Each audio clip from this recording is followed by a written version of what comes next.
আসসালামু আলাইকুম কাকা। ওয়ালাইকুম আসসালাম। কেমন আছো? আলহামদুলিল্লাহ কাকা, ভালো আছি। কাকা এটা কি গাছে বীজ দিচ্ছ?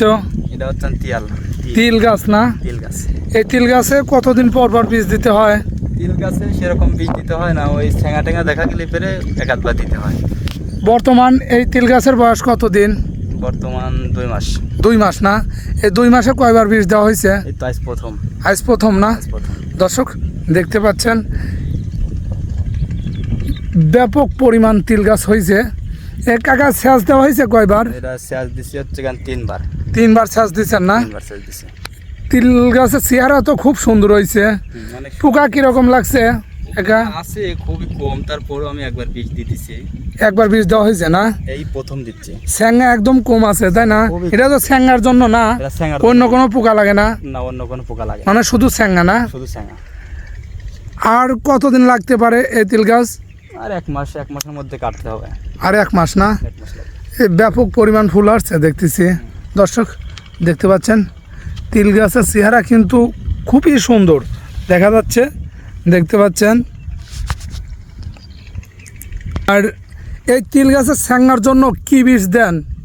তিল গাছে স্যাঙার জন্য হচ্ছে আমি দিচ্ছেন ইন্ডিয়ান।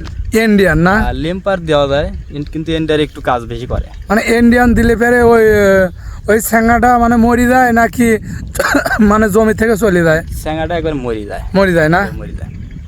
আচ্ছা আচ্ছা। এই জায়গা কয় বিঘি জমি আছে? আমার এখানে মোট জমি আছে 7 বিঘি, কচু আছে, তিল আছে। আচ্ছা আচ্ছা। 7 বিঘি জমি আছে এখানে। এই 1 বিঘি ভূত কয় টব দিতে হয়?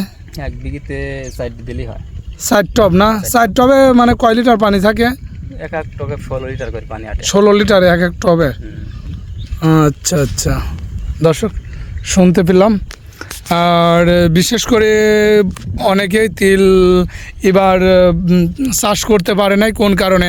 এবার বছরে তো কোনো বৃষ্টি নাই তাই না? এই বৃষ্টির কারণে মানে কেউ তিল গাছ এরকম করতে পার নাই। বৃষ্টির কারণে অনেক এরকম হয় নাই। আমি কিন্তু আমার পাশে হচ্ছে জি, জি। গাছের ব্যবস্থা আছে, আমি 3টি চেঁচা দিচ্ছি। আমার তিল মোটামুটি মাশাআল্লাহ সুন্দর তিল হয়েছে। হ্যাঁ খুব সুন্দর তিল হয়েছে। আর এই মাঠে তো মনে করেন হাজার হাজার বিঘি তিল হইতো তাই না? তিল একমাত্র বৃষ্টির কারণে তিল হয় না। কারণে তিল হয় নাই। তারপরে পাট বুনছে, পাটও হয় নাই। আচ্ছা আচ্ছা। মানে যারা সেচ করছে তাদেরই তিল হয়েছে? যাদের জমিতে পানি দিয়েছে তাদের সব ফসল হয়েছে, তিল হয়েছে, পাট হয়েছে। যারা পানি দিয়েছে, পানি জি, দেওয়ার জি, কারণে জি। হয়েছে। আচ্ছা আচ্ছা।